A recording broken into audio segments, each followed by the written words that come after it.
Vamos a ver los ejercicios de aplicación de la teoría volumetrías de neutralización, que los videos de explicación de la teoría ya están subidos y pueden ir estudiándolo junto con el material escrito en PDF.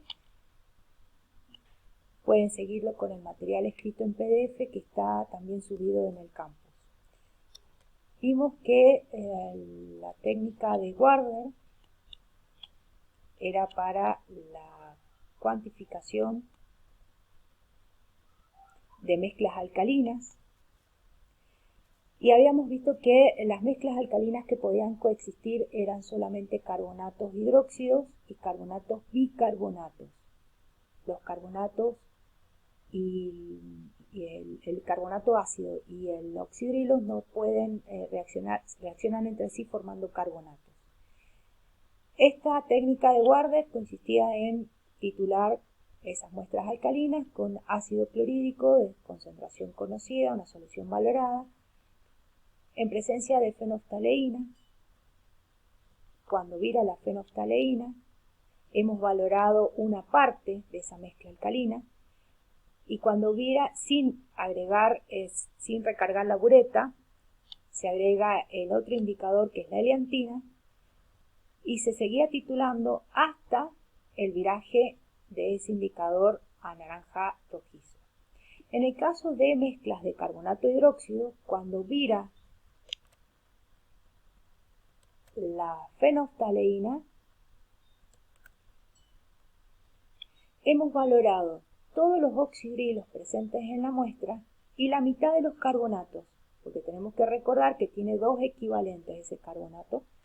Entonces, al virar la fenoftaleína, el gasto de ácido clorhídrico va a cuantificar todos los oxidrilos presentes en la muestra y solamente la mitad de los carbonatos.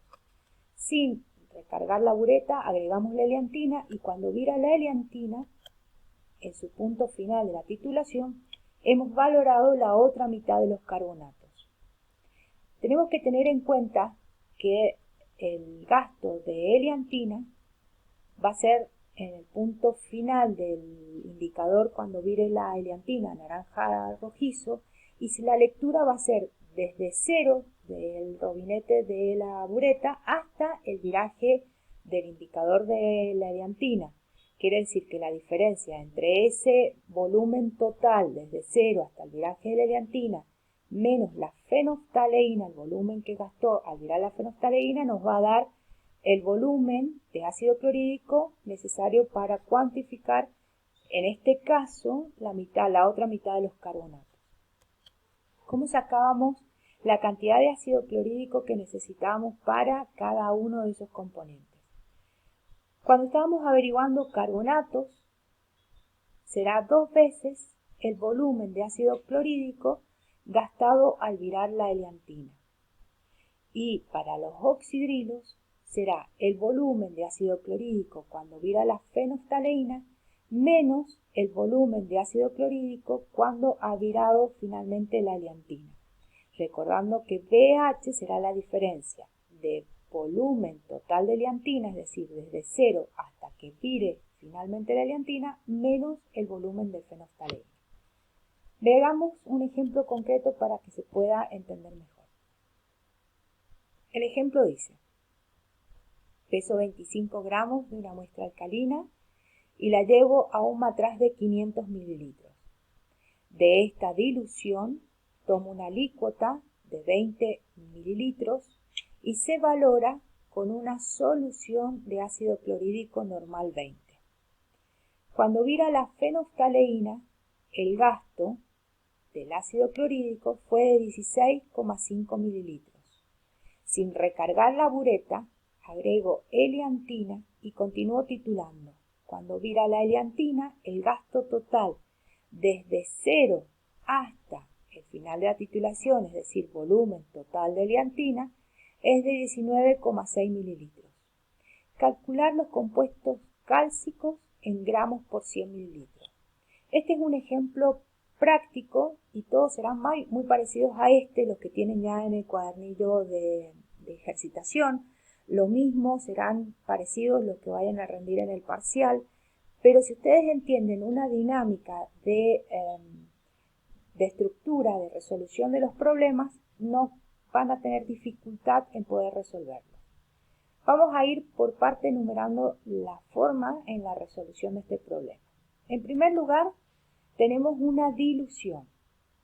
Nosotros tomamos 25 gramos y lo llevamos a un matraz de 500 mililitros. Las diluciones, generalmente en analítica o también se hacen cuando ustedes trabajan en microbiología y siembran, hacen una dilución para que las unidades formadoras de colonia no sean en tanta cantidad que saturen la placa y no la puedan recontar. Lo mismo sucede en química. Cuando hay un contenido de un analito en gran cantidad, siempre se hace una dilución de esta muestra para tomar una pequeña porción haciendo el análisis, pero después cuando se dan los resultados hay que tener en cuenta la dilución que se realizó, porque entonces no vamos a dar la respuesta en conclusión a la muestra original, vamos a estar dando un resultado por defecto. En este caso nosotros tuvimos una dilución donde en un volumen de 500 mililitros, llevamos o colocamos 25 gramos de esa muestra.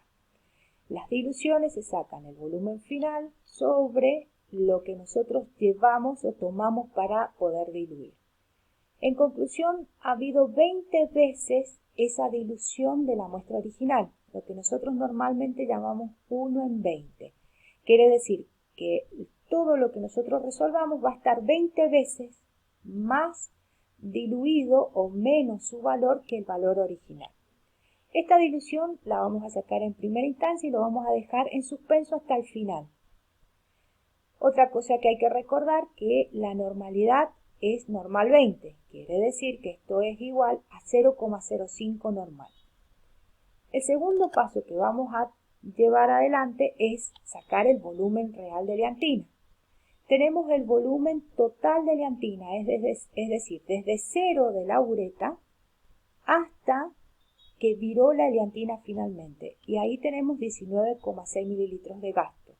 Este es el volumen total de eleantina, al cual le vamos a restar el volumen de ácido clorhídrico cuando vira la fenolftaleína, que habíamos dicho según el problema que era 16,5 mililitros. Quiere decir que el volumen real de eleantina en el gasto es de 3,1 mililitros. Ahora lo que vamos a hacer es comparar los volúmenes. El volumen de ácido clorhídrico cuando vira la fenolftaleína es 16,5. El volumen de ácido clorhídrico cuando vira la eleantina es de 3,1. Entonces, tengo que ver si el volumen de fenolftaleína es mayor o menor que el de eleantina. Como yo veo que el volumen de fenolftaleína es mayor que el de eleantina, entonces la muestra alcalina va a tener carbonatos e hidróxidos. Esto es importante porque a partir de acá ya voy a poder cuantificar los compuestos cálcicos, es decir, hidróxido de calcio y carbonato de calcio. Tengo que reconocer qué es lo que se ha valorado y según los gastos, como vimos en la teoría, yo podía determinar según los gastos qué mezcla podía llegar a tener esa muestra. Bien, ahora como ya sabemos que tiene la mezcla carbonatos e hidróxido, voy a calcular cuántos mililitros de ácido clorhídrico fueron necesarios para cada uno de esos componentes. El carbonato son 2 veces la eleantina. ¿Por qué? Porque yo con la eleantina, cuando vira la eleantina, he cuantificado la mitad. Si a la mitad la multiplico por 2, tengo todo un entero. Entonces, 2 veces el volumen de eleantina me va a dar que para cuantificar los carbonatos, en este caso carbonato de calcio, gasté 6,2 mililitros de ácido clorhídrico. Ahora, para oxidrilos, va a ser el volumen de fenolftaleína menos eleantina. ¿Por qué? Porque con la fenolftaleína valoro todos los oxidrilos y con el volumen de la eleantina la mitad de los carbonatos. Entonces, si yo saco solamente la porción de los carbonatos, voy a tener todo el gasto de fenolftaleína. Esto me da que el volumen de ácido clorhídrico para cuantificar los oxidrilos fue de 13,4 mililitros. Ya tengo los gastos, tengo la mezcla.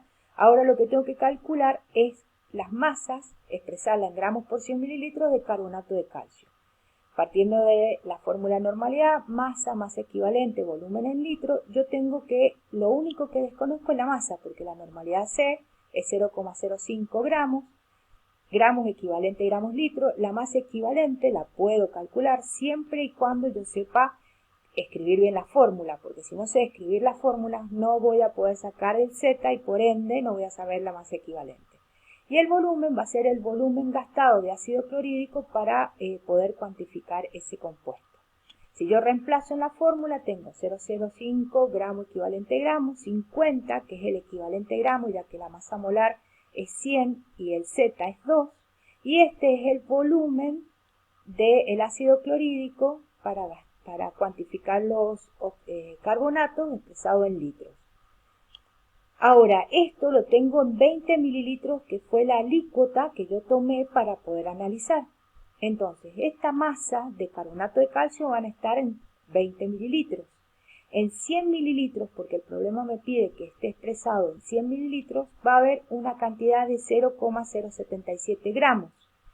Pero eso yo dije que tenía una dilución de 1 en 20, quiere decir que está 20 veces más diluido. Multiplico finalmente por la dilución y obtengo el resultado final de 1,55 gramos por 100 mililitros de carbonato de calcio. De la misma forma voy a hacerlo para el hidróxido de calcio. La masa es igual a la normalidad 0,05. En este caso la masa equivalente es 37 porque el Z es igual a 2. El volumen gastado para el hidróxido es 13,4 pasado a litro. Esta es la masa que me va a dar 0,0248, perdón. Eso van a estar en 100 mililitros porque el problema me pide que lo exprese en 100 mililitros. En 20 mililitros, que era la alícuota de análisis que yo de la cual empecé a trabajar, va a haber una cantidad de 1,124 gramos. Nuevamente, eso está 20 veces más diluido que el valor real. Multiplico finalmente por la dilución que había obtenido en un principio y tengo que el gramo por 100 mililitros de hidróxido de calcio contiene 2,48 gramos en 100 mililitros. Si yo lo veo que el hidróxido de calcio está contaminado o mezclado con el carbonato, la proporción de la mezcla es bastante grande. Quiere decir que este hidróxido se ha carbonatado bastante porque no hay un compuesto mayoritario diferencial del hidróxido de calcio.